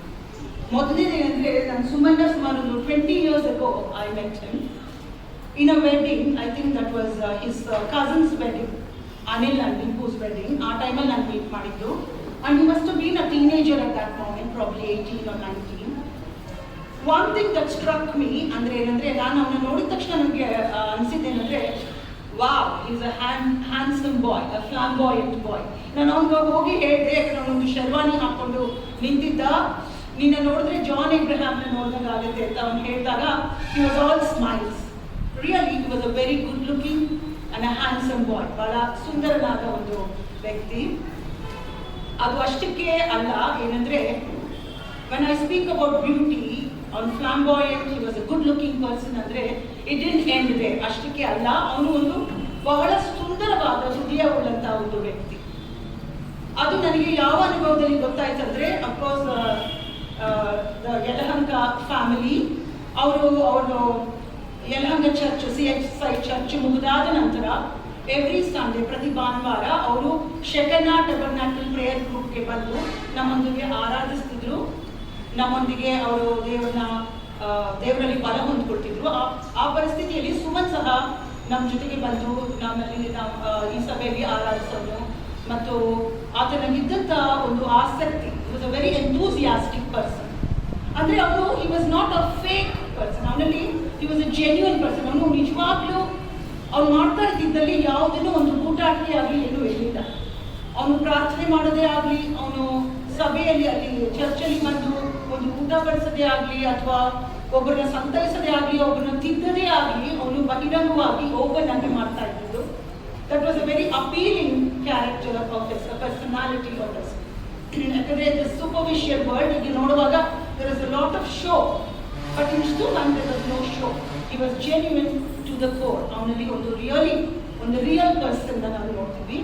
ದೇವ್ರ ನಮ್ಗೆ ಸ್ತೋತ್ರವಾಗಲಿ. ಹಾಗೂ ಅವನು ಯವನಸ್ಥನಾಗಿದ್ದು, ಆಮೇಲೆ ಅವನು ಕಾಲೇಜ್ ಮುಗಿಸಿ ಅವನು ಮದುವೆ ಆಗಿದ್ದು, ಮತ್ತು ಈ ಬಿಕೇಮ್ ಅ ಡ್ಯಾಡ್. ಈ ಎಲ್ಲ ಪರಿಸ್ಥಿತಿಗಳಲ್ಲೂ ನಮಗೆ ಒಂದು ಪರಿಚಯ ಇದ್ದಿದ್ದರಿಂದ we have seen him through different phases, and each time what struck us was Suman was unique. ಅವನ ಥರ ಇನ್ನೊಬ್ರು ಇರಲಿಲ್ಲ. He was unique and he was very, very youthful. I would say forever young. he was so young, ever young, and it makes more meaning now because he went to the Lord young. ಅವನು ಯಾವಾಗಲೂ ಒಂದು ಯವನಸ್ಥನಾಗಿಯೇ ಕಂಡು ಬರೋನು. ಅವನ ವಯಸ್ಸಿಗೆ ಮೀರಿದಂಥ ಬಲ ಇರ್ತಿತ್ತು. ಅವನು cricket ಆಡುವಾಗ್ಲೂ ಅವನು 39 years ಅಂದರೆ ನಮ್ಗೆ ನಂಬಕ್ಕಾಗ್ತಿಲ್ಲ. ವೆನ್ ಈ ಟೋಲ್ಡ್ ಅಸ್ ಅವನು 100s ಹೊಡಿತಾನೆ ಅಲ್ಲಿ ಹೋಗಿ ಕ್ರಿಕೆಟಲ್ಲಿ ಅವ್ನು ಬ್ಯಾಟಿಂಗಲ್ಲಿ ಅವಾಗ 39 ನಮ್ಗೆ ನಂಬಕ್ಕಾಗಲ್ಲ, ಯು ಜಸ್ಟ್ ಲುಕ್ 29 ಅಂತ ನಾವೆಲ್ಲ ಹೇಳ್ತಿದ್ವಿ. And it would make you very happy, ದೇವ್ರ ನಮ್ಮ ಸ್ತೋತ್ರವಾಗಿ. ಬಟ್ ಒಂದು ಇದು ನಮಗೆ ಅರ್ಥ ಆಯಿತು ಸುಮ್ಮನೆ ಸಡನ್ ಆಗಿ ಹೋಗಿದ್ದ ವಿಷಯದಲ್ಲಿ. ಒಂದು ನಮ್ಮೆಲ್ಲರಿಗೂ ಒಂದು ಮನವರಿಕೆ ಆಯಿತು, God doesn't give us a time table or time list. ಇವರಾದ್ಮೇಲೆ ಇವರು ಅಂತ ಇಲ್ಲ. He can call anybody any time. So the preparedness, ಆ ಸಿದ್ಧತೆ ಸುಮ್ಮನಲ್ಲಿ ಇದ್ದಿತ್ತಲ್ಲ ಅನ್ನೋದು ನನಗೆ ತುಂಬ ಆಶ್ಚರ್ಯ. ಯಾಕಂದರೆ ಇಟ್ ವಾಸ್ ನಾವೆಲ್ಲ ಕೂತ್ಕೊಂಡು ನಾವು ಮಾತಾಡುವಾಗ it is like rapture. Rapture ಅಂದರೆ ಸ್ವಾಮಿ ಬರುವಾಗ ನಾವೇನು ಕೆಲಸ ಮಾಡ್ತಿರ್ತೀವೋ ಹಂಗೆ ನಾವು ಎತ್ತಲ್ಪಡ್ತೀವಿ ಅಂತ. ಸುಮ್ಮನೆ ಆಟಾಡಿ ಮುಗಿಸಿ ಕೂತ್ಕೊಂಡ ಸ್ವಾಮಿ ಹತ್ರ ಹೋಗೋದಂದ್ರೆ that actually gave us an enlightenment, ಒಂದು ಮನವರಿಕೆ ಆಗುವಂಥ ಒಂದು ಪರಿಸ್ಥಿತಿ ನಮ್ಗೆ ಬಂತು. ಏನಂದರೆ ಸ್ವಾಮಿ ನಮ್ಮನ್ನು ಯಾವಾಗ ಬೇಕಾದರೂ ಕಲಿಬೋದು. It doesn't explain, it doesn't give you an indication ನಾನು ಕಲಿತಾ ಇದ್ದೀನಿ ಬಾ ಅಂತ. ಅಥವಾ ಬೇರೆಯವ್ರು ಅವ್ರಿಗೆ ಕೊಡ್ಬೋದೇನೋ, ಅಂದರೆ ಬೇರೆಯವ್ರಿಗೆ ಕೊಡಲ್ಲ ಇವ್ರನ್ನ ಕರ್ಕೋತೀವಿ ಅಂತ. ಅದಕ್ಕೆ ಆ ಪರಿಸ್ಥಿತಿ ಯಾರಿಗಾದ್ರೂ ಬರ್ಬೋದು. ಸುಮನ್ ಥರ ನಾವು ಸಿದ್ಧರಾಗಿದ್ದೇವಾ ಅನ್ನೋ ಥರ ಈ became a sort of role model to us for preparedness. ಸಿದ್ಧತೆ ನಮ್ಮಲ್ಲಿ ಇರಬೇಕು ಅನ್ನೋದಕ್ಕೋಸ್ಕರ ಸುಮನ್ ಒಂದು ಪಾಠ ಕಲಿಸಿ ನಮಗೆ ಹೋದಂತ ದೇವರ ಕಲಿಸಿದ ಸ್ತೋತ್ರವಾಗಲಿ. And Suman is very much amazing us when I look at the family. ಅವ್ರ ಫ್ಯಾಮಿಲಿ ನೋಡುವಾಗ, ಅವರ ಮ್ಯಾನರಿಸಮ್ಸ್ ನೋಡುವಾಗ, ಅವ್ರ ಸ್ಟೈಲ್ಸ್ ನೋಡುವಾಗ, ಅವ್ರ ಮಾತು ನೋಡುವಾಗ we see Suman there, so much there. ಆಮೇಲೆ our dear little Jeshu is an image of Suman. ಅವನ್ನ ನೋಡುವಾಗ baby Suman. So there is so much of Suman. So yeah, as Arya said, ನಾವು ದೇವ್ರ ಮಕ್ಕಳು, ನಮಗೆ ಹೋಪ್ ಇರೋದ್ರಿಂದ ನಾವು ತಿರುಗಿ ನೋಡ್ತೇವೆ, ನಾವು ಹೋಪ್ ಇರೋದ್ರಿಂದ ಫಾರ್ ವಾಟ್ ಥಿಂಗ್ ನಾವು ತುಂಬ ಕೇರ್ಫುಲ್ ಆಗಿರ್ಬೇಕು. ಏನಂದರೆ we must not miss out seeing Suman again. So that makes it like mandatory that we live in the Lord. ದೇವ್ರ ನಮಗೆ ಸ್ತೋತ್ರವಾಗಲಿ. ಸುಮನ ನಾವು ನೋಡೋದನ್ನು ನಾವು ಕಳ್ಕೊಳ್ಳೋದು ಅನ್ನೋದಕ್ಕಾಗಿ ನಾವು ಒಂದು ದಿನ ಅದನ್ನು ನೋಡೋದಕ್ಕಾಗಿ ನಾವು ಸಿದ್ಧರಾಗಬೇಕು. ಯಾಕಂದರೆ ಅವನಾಗಲಿ ಹೋಗ್ಬಿಟ್ಟ. So he has shown us. So when your turn comes, be prepared. ನಾನಿರೋ ಕಡೆಗೆ ನೀವು ಬರ್ತಿಲ್ಲ ನನಗೆ, ಅದಕ್ಕೆ ದೇವ್ರ ನಮಗೆ ಸ್ತೋತ್ರವಾಗಲಿ. I really don't know I could stand here and talk so much about him. ನನಗೆ ನಿಜವಾಗ್ಲೂ ಅಷ್ಟು ಧೈರ್ಯ ಇರಲಿಲ್ಲ. ನನಗೆ ಇದನ್ನು ವಹಿಸಿದಾಗಲೂ ನನಗೆ I was not sure I could do it. ಆದರೆ ದೇವರನ್ನು ಬಲಪಡಿಸಿದ್ದಕ್ಕೆ ದೇವ್ರ ನಮಗೆ ಸ್ತೋತ್ರವಾಗಲಿ. ಆಮೇಲೆ ಇನ್ನೊಂದೇನೆಂದರೆ, ಈಗ ನಮ್ಮ ಮಧ್ಯದಲ್ಲಿರುವಂಥ Sandra and Jeshulan is our responsibility. In what way? They are God's responsibility. ದೇವರ ರೆಸ್ಪಾನ್ಸಿಬಿಲಿಟಿ ಯಾವುದು? ನಾವು ಅವರನ್ನು ಪರಾಮರಿಸಬೇಕು, ಅವ್ರನ್ನ ಸಂತೈಸಬೇಕು, ಅವ್ರನ್ನ ನೋಡ್ಕೊಳ್ಬೇಕು. ಯಾಕೆಂದರೆ ಸುಮನ್ಗಾಗಿ ನಾವು ಇದೆಲ್ಲವನ್ನು ಮಾಡಬೇಕು. That is our commission. ಅದನ್ನು ದೇವರು ನಮಗೆ ತಿಳಿಸ್ಕೊಟ್ಟಿದ್ದಾನೆ. ದೇವರು ನಮಗೆ ಸ್ತೋತ್ರವಾಗಿ. ಮತ್ತೊಮ್ಮೆ ನಿಮ್ಮೆಲ್ಲರಿಗೆ ಈ ಅವಕಾಶ ಕೊಟ್ಟಿದ್ದಕ್ಕೆ ಥ್ಯಾಂಕ್ ಯು ಹೇಳಿ ಮತ್ತೊಮ್ಮೆ ಹೇಳಿ ಈ ನುಡಿಗಳನ್ನು ದೇವರ ಪರಿಶುದ್ಧ ನಾಮಕ್ಕೆ ಸ್ತೋತ್ರವಾಗಲಿ. ಈ ಒಂದು ಆರಾಧನಾ ಕೂಟಕ್ಕೆ ಬಂದಿರೋರೆಲ್ಲರಿಗೂ ವಂದನೆಗಳು. ಈ ಒಂದು ಸಂದರ್ಭದಲ್ಲಿ ಸುಮನ್ ವಿಷಯವಾಗಿ ಮಾತಾಡೋಕ್ಕೆ ಅವಕಾಶ ಮಾಡಿಕೊಟ್ಟಂಥ ಅಯ್ಯನವರಿಗೂ ಮತ್ತೆಲ್ಲರಿಗೂ ವಂದನೆಗಳು. ಸುಮನ್ ವಿಷಯವಾಗಿ ಹೇಳೋಕ್ಕೆ ಭಾಳ ಇದೆ. ಯಾಕಂದರೆ ನಾವು ನಮ್ಮ ಜೊತೆಲೇ ಬೆಳೆದಿರೋದು. ನಾನು ನೆಲಮಂಗಲಲ್ಲಿದ್ದಾಗಲೇ, ಯಲಹಂಕದಲ್ಲಿದ್ದಾಗಲೇ ಆದರೂ ನಮಗೆ ಟೈಮ್ ಸಿಕ್ಕಿದಾಗೆಲ್ಲ ನಾವು ಯಲಹಂಕ ತುಮಕೂರಿಗೆ ಬಂದುಬಿಡ್ತಾ ಇದ್ವಿ ತಾತ ಮನೆಗೆ. ಸೊ ಅವನ ಜೊತೆ ನನ್ನ ಚೈಲ್ಡ್ಹುಡ್ ಎಲ್ಲ ಮೆಮೊರೀಸ್ ಸುಮನ್ ಜೊತೆ ಜೋಡಣೆ ಆಗಿದೆ. ನಂದಷ್ಟೇ ಅಲ್ಲ, ಡಿಂಪು, ಸಿಂಪು, ನಾವೆಲ್ಲರೂ ಸೇರಿ ಒಂದು ಗ್ಯಾಂಗ್ ಇದ್ವಿ ನಾವಿಲ್ಲಿ. ಎಲ್ಲ ಸಮ್ಮರ್ ವೆಕೇಷನ್ಸ್ ಇಲ್ಲೇ ಆಗ್ತಿತ್ತು, ಹಬ್ಬಗಳು ಇಲ್ಲೇ ಆಗ್ತಾಯಿತ್ತು. ಇದಾದಮೇಲೆ ಅವನು ಸ್ಕೂಲಿಂಗ್ ಆದಮೇಲೆ ಕಾಲೇಜಿಗೆ ನಮ್ಮನೆಗೆ ಬಂದ, ಯಲಹಂಕದಲ್ಲಿ ನಮ್ಮ ಜೊತೆ ಇದ್ದ. ಸೊ ಅವನು ನಮ್ಮ ಕಸಿನ್ ಥರ ಇಲ್ದಲೆ ಸ್ವಂತ ಅಣ್ಣ ಥರನೇ ನಮ್ಮ ಜೊತೆ ಇದ್ದಿದ್ದವನು. ಅಯ್ಯೋ ಹೇಳ್ದಂಗೆ ನಮಗೆ ನಿರೀಕ್ಷೆ ಇದೆ, ಅವನನ್ನು ಒಂದಿನ ನೋಡ್ತೀವಿ. ಆ ದೇವರ ಸಮಾಧಾನ ನಮ್ಮಲ್ಲಿದೆ. ಅದಕ್ಕಾಗಿ ದೇವ್ರ ನಮಗೆ ಸ್ತೋತ್ರವಾಗಲಿ. ಸುಮನ್ ವಿಷಯವಾಗಿ ಹೇಳಕ್ಕೆ ಭಾಳ ಇದೆ. ಅವನ ಒಂದು ದೈವದ ಅವನ ಭಕ್ತಿ ವಿಷಯವಾಗಿ ನಾನು ಮೊದಲನೇದಾಗಿ ಹೇಳಕ್ಕೆ ಇಷ್ಟಪಡ್ತಿದ್ದೀನಿ. ದೇವರಿಗೆ ನಾವು 10ನೇ ಒಂದು ಭಾಗ ಕೊಡಬೇಕು ಅಂತ ಹೇಳಿ ದಿನದಲ್ಲಿ 10ನೇ ಒಂದು ಭಾಗ ಅವ್ನು ದೇವ್ರಿಗೆ ಕೊಡ್ತಿದ್ದ. ಅಂದ್ರೆ 2 ಗಂಟೆ 40 ನಿಮಿಷ ಅವ್ನು ಪ್ರಾರ್ಥನೆ ಮಾಡ್ತಾ ಇದ್ದ. ಅದು ಏನ್ ಮಾಡ್ತಿದ್ದ ನಮ್ಗೆ ಗೊತ್ತಿಲ್ಲ. ರೂಮ್ ಹೋಗೋನು, ಬೈಬಲ್ ಓದೋನು, ಪ್ರಾರ್ಥನೆ ಮಾಡೋನು, ಪ್ರತಿದಿನ ತಪ್ಪದೆ ಪ್ರಾರ್ಥನೆ ಮಾಡ್ತಿದ್ದ. ಅದು ಅವನಿಗೆ ಟೈಮ್ ಸಾಕಾಗಿಲ್ಲ ಅಂದ್ರೆ ಅವ್ನು ಎಲ್ಲಿ ಕೂತ್ಕೊಳ್ತಾನೋ, ಎಲ್ಲಿ ಓಡಾಡ್ತಾನೋ, ಬಸ್ಸಲ್ಲಿದ್ರೆ ಬಸ್ಸಲ್ಲಿ, ಆಟೋದಲ್ಲಿದ್ರೆ ಆಟೋದಲ್ಲಿ, ಬೈಕಲ್ಲಿದ್ರೆ ಬೈಕಲ್ಲಿ, ಈ ರೀತಿಯಾಗಿ ಅವನು ದೇವರಿಗೆ ದಿನದಲ್ಲೂ 10ನೇ ಒಂದು ಭಾಗ ಅವನು ಡೆಡಿಕೇಟ್ ಮಾಡಿ ಕೊಡ್ತಾ ಇದ್ದ. ಅದನ್ನ ಅವನು ತಪ್ಪಿಸ್ತಾ ಇರ್ಲಿಲ್ಲ. ಎಲ್ಲಿ ಹೋಗೋಕ್ ಮುಂಚೆನೂ ಪ್ರಾರ್ಥನೆ. ನಮ್ಮ ಮನೇಲಿ ಇದ್ದಾಗಂತೂ ನನಗೆ ರೀನುಗೆ ತುಂಬಾ ಹಿಂಸೆ ಮಾಡೋನು.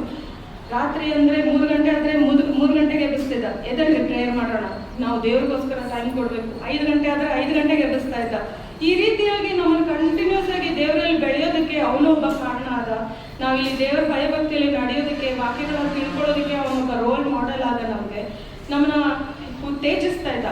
ನಾವು ಪ್ರಾರ್ಥನೆ ಮಾಡಬೇಕು, ದೇವ್ರ ವರ್ಗಳನ್ನ ಪಡ್ಕೊಳ್ಬೇಕು, ದೇವ್ರ ಜ್ಞಾನನ ನಾವು ಪಡ್ಕೊಳ್ಬೇಕು, ನೀವು ಸುಮ್ಮನೆ ಟೈಮ್ ವೇಸ್ಟ್ ಮಾಡ್ತೀರಾ, ನಿದ್ದೆ ಮಾಡೋದ್ರಿಂದ ಏನು ಬರುತ್ತೆ ಅಂತ ಹೇಳಿ ಈ ರೀತಿಯಾಗಿ ನಮ್ಮನ್ನು ಎಚ್ಚರಿಸಿ ನಾವು ಪ್ರಾರ್ಥನೆ ಮಾಡಲು, ಬಲ ಹೊಂದ್ಕೊಳ್ಳಲು ಅವನು ಒಬ್ಬ ಕಾರಣ ಆದ.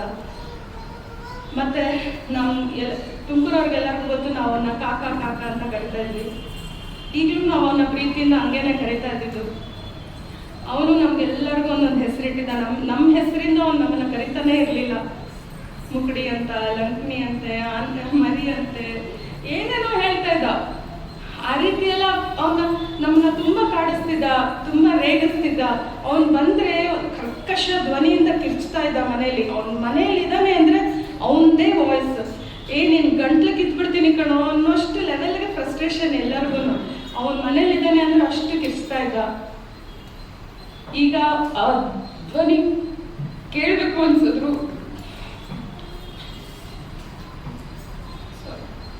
ಅವನ್ನ ನೋಡ್ಬೇಕು ಅನ್ಸಿದ್ರು ನಮ್ಮ ಹತ್ರ ಇಲ್ಲ. ಆದ್ರೆ ನಮ್ಗೆ ನಿರೀಕ್ಷೆ ಇದೆ, ನಾವನ್ನ ನೋಡ್ತೀವಿ. ಅದಕ್ಕಾಗಿ ದೇವ್ರು ನಮಗೆ ಸ್ತೋತ್ರ. ಅವನು ಇಲ್ಲಿ ಇರೋವರೆಗೂ ದೇವರಿಗೆ ಅವನು ಎಷ್ಟು ವಿಧೇಯನಾಗಿದ್ದ. ಪ್ರತಿ ಸಂಡೇ ಅವನು ಚರ್ಚ್ ತಪ್ಪಿಸ್ತಿರ್ಲಿಲ್ಲ. ಚರ್ಚ್ ಮುಗಿಸ್ಕೊಂಡು ಕ್ರಿಕೆಟ್ ಹೋಗ್ತಿದ್ದ, ಇಲ್ಲ ಬೆಳಗ್ಗೆನೆ ಕ್ರಿಕೆಟ್ ಮುಗಿಸ್ಕೊಂಡು ಚರ್ಚಿಗೆ ಬರ್ತಾ ಇದ್ದ. ಚರ್ಚ್ ಮಾತ್ರ ತಪ್ಪಿಸ್ತಾ ಇರ್ಲಿಲ್ಲ. ಮತ್ತೆ ಅವನು ದಶಮ ಭಾಗ ಅವನು ಕೊಡ್ತಾ ಇದ್ದ, ಅವನು ರೆಂಟ್ ಕೊಡ್ತಾ ಇದ್ದ, ಅವನು ಊಟಕ್ಕೆ ಸರಿದಿದ್ದಾಗ ಊಟ ಹಾಕಿಸ್ತಿದ್ದ. ಅವ್ನಿಗೆ ಎಷ್ಟೇ ಕಷ್ಟ ಇದ್ರು ದೇವ್ರಿಗೋಸ್ಕರ ಅವನು ಮುಳುಗಾಗಿಡ್ಬೇಕಾಗಿದ್ದನ್ನ ಅವನು ತಪ್ಪಿಸ್ಲೇ ಇಲ್ಲ. ಅವ್ನು ಕೊಡ್ತಾ ಇದ್ದ ಕಾಣಿಕೆ ಕೂಡ, ನನಗೆ ಸ್ಯಾಂಡ್ರಾ ಹೇಳಿದಾಗ ಬೈಬಲಲ್ಲಿ ಇಟ್ಟಿರೋ ಕಾಣಿಕೆಗಳೆಲ್ಲ ಕ್ರಿಸ್ಪ್ ನೋಟ್ಸ್, ಯಾವುದೊಂದು ಹಳೇದಿಲ್ಲ. ದೇವ್ರಿಗೆ ನಾನು ಕೊಡೋದು ಶ್ರೇಷ್ಠವಾಗಿರ್ಬೇಕು ಅಂತ ಹೇಳಿ ಅವನು ದೇವರಿಗೆ ಶ್ರೇಷ್ಠವಾದದನ್ನೇ ಕೊಡ್ತಾ ಇದ್ದ. ಹಾಗಾಗಿ ಅವನು ದೇವರಿಗೆ ಬಹಳ ಪ್ರಿಯವಾದ ಮಗನಾಗಿದ್ದಾನೆ. ಅದಕ್ಕಾಗಿ ದೇವರ ನಮಗೆ ಸ್ತೋತ್ರವಾಗಲಿ. ಅದೇ ಈ ಕ್ರಿಕೆಟ್ ಆಡುವಾಗಲೇ, ಕ್ರಿಕೆಟ್ ಜೀವನದಲ್ಲೇ ಅವನು ದೊಡ್ಡ ಸಾಧನೆ ಮಾಡಿದ್ದಾನೆ. ಅದನ್ನು ನಮ್ಗೆ ಯಾರಿಗೂ ಗೊತ್ತಿರಲಿಲ್ಲ. ಇಡೀ ಬೆಂಗಳೂರಿಗೆ ಅವನು ಫೇಮಸ್ ಆಗಿದ್ದಾನೆ ಕ್ರಿಕೆಟಲ್ಲಿ. ಅದು ನಮ್ಗೆ ಗೊತ್ತಿರಲಿಲ್ಲ. ಅವನು ಒಂಥರ ಎಲೆ ಮರೆ ಕಾಯಿ ಇದ್ದಂಗಿದ್ದ. ಮತ್ತೆ ಎಷ್ಟೋ ಜನರಿಗೆ ಅವನು ಎಷ್ಟು ಸಹಾಯ ಮಾಡಿದ್ದಾನೆ ಅಂತ ಅವನು ತೀರ್ಕೊಂಡ ಮೇಲೆ ನಮ್ಗೆ ಗೊತ್ತಾಗ್ತದೆ. ಎಲ್ಲರೂ ಫೋನ್ ಮಾಡಿ, ನಾವು ಕೋವಿಡ್ ಟೈಮಲ್ಲಿ ಕಷ್ಟದಲ್ಲಿದ್ವಿ, ಫೈನಾನ್ಷಿಯಲಿ ನಮ್ಗೆ ಸಹಾಯ ಮಾಡಿದ್ದಾರೆ, ನಾವು ಮನೆಯಲ್ಲಿ ಕಷ್ಟ ಇದ್ದಾಗ ನಮಗೆ ಸಹಾಯ ಮಾಡಿದ್ದಾರೆ, ಈ ರೀತಿ ಎಲ್ಲ ಆಮೇಲೆ ಹೇಳ್ತಾ ಇದ್ದಾರೆ. ಸೊ ಈ ರೀತಿಯಾಗಿ ಸುಮನ್ ಒಬ್ಬ ದೇವರ ಒಂದು ಸ್ವರೂಪಿಯಾಗಿ ನಮ್ಮ ಮಧ್ಯದಲ್ಲಿದ್ದ, ಎಲ್ಲರಿಗೂ ಮಾದರಿಯನ್ನು ತೋರಿಸ್ಕೊಟ್ಟು ಹೋಗಿದ್ದಾನೆ. ಸೊ ನಾವು ಸಹ ಬಲ ಹೊಂದ್ಕೊಳ್ಳೋಣ. ಅವನು ಹೋಗಿರೋ ಒಂದು ಅಗಲಿಕೆ ನಮಗಿದೆ, ಆದರೆ ದೇವರು ನಮ್ಮನ್ನ ಬಲಪಡಿಸ್ತಾರೆ ಅನ್ನೋ ಧೈರ್ಯ ಕೂಡ ನಮಗಿದೆ. ಆದರೆ ಸುಮನ್ನಿಂದ ನಾವು ಕಲಿಬೇಕಾಗಿರೋದು ಬಹಳಷ್ಟಿದೆ. ಅದನ್ನು ನಾವು ಮುಂದೆ ಇಟ್ಕೊಳ್ಬೇಕು.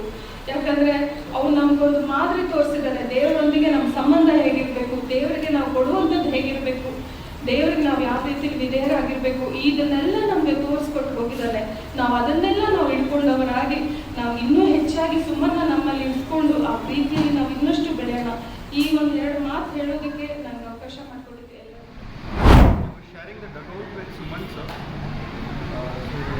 ಅವ್ರ ಬಗ್ಗೆ ಸ್ವಲ್ಪ ಮಾತಾಡೋದಕ್ಕೆ ಜಾಸ್ತಿ.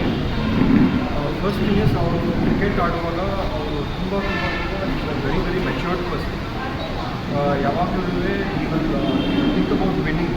ಸೊ ವಿನ್ನಿಂಗ್ ಸ್ಟ್ರಾಟಜೀಸ್ ಡೆವಲಪ್ ಮಾಡೋದಂದರೆ ಅವರೇ ಬೆಸ್ಟು.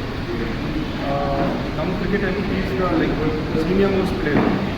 ಸೊ ಏನೇ ಒಂದು ಡೆಸಿಷನ್ಸ್ ತೊಗೊಬೇಕಂದ್ರೂ will consult and he will always take into consideration all the people. So it's like team player ಅಂತ ಹೇಳ್ಬೋದು. really inspiring because at 39 he was extremely fit. For me is a personal inspiration to become like him as a very good cricketer. And ಇವಾಗಲೂ ನನ್ನ ಕೈ ನಡುತ್ತಾ ಇದೆ because I can't believe that such a fit person can do this. But Suman sir will always be in our hearts. We all aspire to play like him, play as skillful as Kumar is extremely skillful. Fielding arguably, batting arguably, bowling arguably, any kind of strategic thing, he's the best person to do it. But very inspiring for all of the cricketers who are actually in 400 matches, 10,000 runs mele ಹೊಡೆದಿದ್ರು. At this age, at 39, it can be said that it's like a great thing. Actually, ನನ್ನ ವಯಸ್ಸು 30, but even I struggle to actually bowl or bat as or field as good as him. He was maintaining that physique or that fielding ability. It is very inspiring. And I just may God be with him and may he move on to his next life.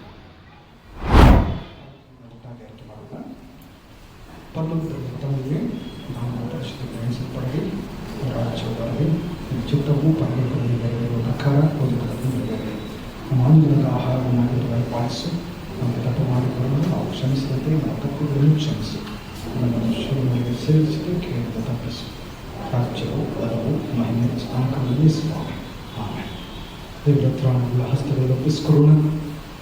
ಶಾಂತಿದಾಯಕನಾಗಿರುವಂಥ ದೇವರು ತಾನೇ ನಿಮ್ಮ ಮನಸ್ಸುಗಳನ್ನು ಹೃದಯಗಳನ್ನು ಸಮಾಧಾನದಿಂದ ಕಾಪಾಡಲಿ. ನಾನು ನಿಮ್ಮನ್ನು ನಾಥರನ್ನಾಗಿ ಬಿಡುವುದಿಲ್ಲ ಎಂಬುದಾಗಿ ಹೇಳಿದಂಥ ಪ್ರಭುವಿನ ಕೃಪೆಯು ವಿಶೇಷವಾಗಿ ಸುಮನ್ ಕಾಂತ್ ಆತ್ಮದೊಟ್ಟಿಗೆ ಅವರ ಪತ್ನಿ ಮಗು ಒಡ ಹುಟ್ಟಿದವರು ಇಡೀ ಕುಟುಂಬ ವರ್ಗದವರು ತಲೆಬಾಗಿರುವವರೆಲ್ಲರೊಟ್ಟಿಗೆ ನಿತ್ಯ ಕಾಲಕ್ಕೂ ವಾಸ ಮಾಡಲಿ. ಆಮೇಲೆ ಮಗಳ ಕೇಳಿದ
ಮಾಡಿಲ್ಲ ಅಂತಂದರೆ ಇನ್ಯಾವತ್ತೂ ನಮ್ಮ ಅಣ್ಣನ ಬಗ್ಗೆ ಮಾತನಾಡೋದಕ್ಕೆ ನನಗೆ ಸಮಯ ಸಿಗೋದಿಲ್ಲ. ಸೊ ನನ್ನ ತಂದೆ ತಾಯಿಗೆ ನಾನು ನಮ್ಮ ಅಣ್ಣ ಇಬ್ಬರು ಮಕ್ಕಳು. ಸೊ ಅದು ಎಲ್ಲರಿಗೂ ಗೊತ್ತಿದೆ. ಹುಟ್ಟಿದಾಗ್ಲಿಂದ ನಮ್ಮ ಅಣ್ಣ ನಾನು ಇಬ್ಬರು ಜೊತೆಗೆ ಬೆಳೀದೇ ಇದ್ರು ನಾನು ನನ್ನ ತಂದೆ ತಾಯಿ ಜೊತೆ ಬೆಳೆದೆ, ನಮ್ಮ ಅಣ್ಣ ನಮ್ಮ ತಾತನ ಜೊತೆ ಬೆಳೀತಿದ್ದ. ಸೊ ಹಾಗಾಗಿ ಸಮ್ಮರ್ ಹಾಲಿಡೇಸಲ್ಲಿ ಮಾತ್ರ ನಾನು ನಮ್ಮ ಅಣ್ಣ ಇಬ್ಬರು ಮೀಟ್ ಆಗ್ತಿದ್ವಿ ಅಷ್ಟೇ. It was just my friend, that's it. But ಯಾವಾಗ ಅವನಿಗೂ ನಂದು ಬಾಂಡಿಂಗ್ ಸ್ಟಾರ್ಟ್ ಆಯಿತು ಅಂತಂದಾಗ, ನಾನು ಹೊರದೇಶಕ್ಕೆ ಹೋದಾಗ I was feeling all over in that country. ನನ್ನವರು ಅಂತ ಆ ದೇಶದಲ್ಲಿ ಯಾರು ಇಲ್ಲದೇ ಇದ್ದಾಗ ನಮ್ಮ ಅಣ್ಣನ ಫೋನ್ ಮಾಡ್ತಾ ಇದ್ದಾಗ ಈ was never said that I am busy. ನಾನು ಯಾವತ್ತೂ ನಿನಗೆ ನಾನು ಬ್ಯುಸಿ ಇದ್ದೀನಿ ಅಂತ ಯಾವತ್ತೂ ನನಗೆ ಹೇಳಿಲ್ಲ. ನಾನು ಮಧ್ಯರಾತ್ರಿ ಅವನು ಫೋನ್ ಮಾಡಿ ಅವನ ಜೊತೆ 2 hours ಅವನ ಜೊತೆ ಮಾತಾಡಿದ್ರು used to attend my call and speak. ನನಗೆ ಏನೇನು ಕಷ್ಟ ಇದಾವೋ, ಏನೇನು ನನ್ನ ಡಿಫಿಕಲ್ಟೀಸ್ ಇದಾವೋ ಎಲ್ಲನೂ ಅವನ ಹತ್ರ ನಾನು ಹೇಳ್ತಿದ್ದೆ. ಎಲ್ಲನೂ ಎಷ್ಟು ಅವನು ಸೈಲೆಂಟಿಂದ ಸಮಾಧಾನದಿಂದ ಕೇಳ್ತಿದ್ದ ಅಂತಂದರೆ ಇವ್ರ ಫೋನಲ್ಲಿ ಇದನ್ನ ಇಲ್ವಾ ಅಂತ ನಾನು ಅಟ್ ಎಂಡ್ ನಾನು ಕೇಳ್ತಿದ್ದೆ, ನೀನೆಲ್ಲ ಕೇಳ್ತಿದ್ಯಾ ಸುಮನ್ ಅಂತ. ನಾನು ನಿಮ್ಮ ಮಾತುಗಳನ್ನೆಲ್ಲ ನೀನು ಕೇಳ್ತಾ ಇದ್ದೀನಿ, ನಿನ್ನ ಫ್ರಸ್ಟ್ರೇಷನ್ ಏನಿದೆ ನೀನು ಹೊರಗಾಕು, ನೀನು ಏನೇನು ಮಾತಾಡಬೇಕು ನೀನು ಮಾತಾಡು ಅಂತ ಹೇಳಿ ಕೊನೆಗೆ ಒಂದು ಮಾತು ಹೇಳ್ತಿದ್ದ, ನಾನು ನಿನಗೋಸ್ಕರ ಪ್ರೇಯರ್ ಮಾಡ್ತೀನಿ ಅಷ್ಟೇ, ನಾನು ನಿನಗೋಸ್ಕರ ಪ್ರೇಯರ್ ಮಾಡ್ತೀನಿ. ಅದು ಬಿಟ್ಟು ಅವನು ಇನ್ನೇನು ಹೇಳ್ತಿರ್ಲಿಲ್ಲ. ಆಮೇಲೆ ಸ್ವಲ್ಪ ತಿಂಗಳಿಂದ ಅವನ ಹತ್ರ ನಾನು ಹೇಳಿದ್ದೆ, ಸುಮನ್ ನೀನು ನನ್ನ ಹತ್ರ ಬರ್ತೀಯಾ, ನಾನು ಇಲ್ಲಿ ಒಬ್ಬಳೇ ಇದ್ದೀನಿ, ನನ್ನ ಹತ್ರ ಬಾ ನೀನು ಅಂತ ಅಂದಾಗ ಅವನು 2 ಮನಸ್ಸು ಮಾಡಲಿಲ್ಲ. ಅವನು ಒಂದೇ ಮನಸ್ಸಿಂದ ಹೇಳ್ತೀನಿ, ನಾನು ನಿನ್ನ ಹತ್ರ ಬರ್ತೀನಿ. ನಾನು ಆ ಒಂದು ನಿರೀಕ್ಷೆ ಇಟ್ಕೊಂಡೇನೆ ನಾನು ನಮ್ಮ ಅಣ್ಣ ಇವತ್ತು ನನ್ನ ಹತ್ರ ಬರ್ತಾನೆ, ನನ್ನ ಜೊತೆ ಇರ್ತಾನೆ, ಆ ದೇಶದಲ್ಲಿ ನನ್ನ ಜೊತೆ ಇರ್ತಾನೆ ಅಂತ ಹೇಳಿ ತುಂಬ ಸಂತೋಷ ಪಟ್ಟಿದ್ದೆ. ನಾನು ಇಂಡಿಯಾಗೆ ಬರೋ ಪ್ಲ್ಯಾನ್ಸ್ ಇತ್ತು, ಬಟ್ ಈಗಿರಲಿಲ್ಲ. ಏನೋ ಒಂದು ಸಂಭ್ರಮಕ್ಕೋಸ್ಕರನೋ ಇಲ್ಲಂತಂದ್ರೆ ಯಾರನ್ನು ನೋಡೋದಕ್ಕೋಸ್ಕರನೋ ಬರೋ ಪ್ಲ್ಯಾನ್ಸ್ ಇತ್ತು. ಬಟ್ ಈ ಒಂದು ಇನ್ಸಿಡೆಂಟ್ ಆಗಿ ಈ ಒಂದು ಡೆತ್ ಇದಕ್ಕೆ ನಾನು ಬರ್ತೀನಿ ಅಂತ ಅಂದ್ಕೊಂಡು ನಾನು ಯಾವತ್ತೂ ಅಂದ್ಕೊಂಡಿರಲಿಲ್ಲ. ಬಟ್ ಆ ನೋವು ಯಾರಿಗೂ ಬರಬಾರ್ದು, ಆ ಫೀಲಿಂಗ್ ಯಾರಿಗೂ ಬರಬಾರ್ದು ಅಂತ ಹೇಳಿ ನಾನು ದೇವರಲ್ಲಿ ಪ್ರಾರ್ಥನೆ ಮಾಡ್ತೀನಿ. ಇವತ್ತು ನಮ್ಮ ತಂದೆ ತಾಯಿಗೆ ನಾನು ಹೇಳೋದು ಒಂದೇನೆ, ಇವತ್ತು ಅವರು ನನ್ನಿಂದ ದೂರ ಹೋಗಿರ್ಬೋದು, but at the end of the day ಅವನಲ್ಲಿ ಪೀಸಲ್ಲಿದ್ದಾನೆ. ಸೊ ಅದಕ್ಕೊಂದು ಸಮಾಧಾನ ಪಡ್ಕೊಳ್ಳೋಣ ನಾವು. ನಮ್ಮ ಫ್ಯಾಮಿಲಿಗೆಲ್ಲ ನಾನು ಹೇಳೋದು ಒಂದೇನೆ, we might try today but God's calling ನಾವು ಯಾವತ್ತೂ ತಿರಸ್ಕರಿಸೋಕ್ಕಾಗೋದಿಲ್ಲ.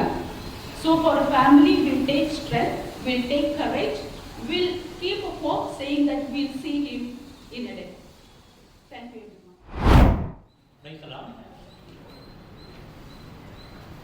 ಪ್ರಪ್ರಥಮವಾಗಿ ನಮ್ಮನ್ನು ಬಲಪಡಿಸಿದ ಧನ್ಯವಾದ ದೇವರಿಗೆ ಸ್ತೋತ್ರ. ನಮ್ಮ ಮಗ ಸುಮಂತಾಂತರ ಅಗಲುವಿಕೆಯಿಂದ ಆದ ದುಃಖದ ಸಮಯದಲ್ಲಿ ನಮ್ಮ ಕುಟುಂಬವನ್ನು ಮತ್ತು ನನ್ನ ಸೊಸೆ ಸ್ಯಾಂಡ್ರಾ ಹಾಗೂ ಮಗ ಯಶು ಅವನ ಸಂತೈಸಿದ ಎಲ್ಲರಿಗೂ ಹೃದಯಪೂರ್ವಕ ಮತ್ತು ನಮ್ಮ ಮಗನ ಅಂತ್ಯಕ್ರಿಯೆಯಲ್ಲಿ ಸಮಯದಲ್ಲಿ ಸಹಾಯ ಮಾಡಿದ ಸಭಾಪಾಲಕರಿಗೂ ಮತ್ತು ಈ ಸಭೆಯ ಸಭಾಪಾಲಕ ಸಮಿತಿಯವರಿಗೂ ಮತ್ತು ಯೌವನಸ್ಥರಿಗೂ ಧನ್ಯವಾದಗಳು. ಅದಲ್ಲದೆ ಕ್ರೈಸ್ತ ಪ್ರಭಾಲಯ ಸಭೆಯ ಯಲಾಂಕ ಮತ್ತು ಸಗಿನಾಟಕಲ್ಲ ಸಭೆಯವರಿಗೂ ವಂದನೆಗಳು ಮತ್ತು ಈ ಸ್ಮರಣಾರ್ಥ ಪ್ರಾರ್ಥನಾ ಕೂಟಕ್ಕೆ ಬಂದಿರುವ ತಮ್ಮೆಲ್ಲರಿಗೂ ಹೃದಯಪೂರ್ವಕ ಧನ್ಯವಾದಗಳು. ಈ ಪ್ರಾರ್ಥನಾ ಕೂಟವನ್ನು ವ್ಯವಸ್ಥೆ ಮಾಡಲು ಸಹಕರಿಸಿದ್ದರಿಂದ ದೇವರದ ಜಯಕಾಂತ್ ಮೋಸತ್ ಅವರ ಮಕ್ಕಳು, ಮೊಮ್ಮಕ್ಕಳು, ಮರಿಮಕ್ಕಳು, ಕುಟುಂಬದವರು, ಮುಖ್ಯವಾಗಿ ಅಡಿಯರು, ಹೆಣ್ಣುಮಕ್ಕಳು, ವಿಶೇಷವಾಗಿ ಬ್ರದರ್ ಸುರೇಶ್ ಮತ್ತು ಜಾನ್ ಅವರಿಗೂ ನನ್ನ ಧನ್ಯವಾದಗಳು.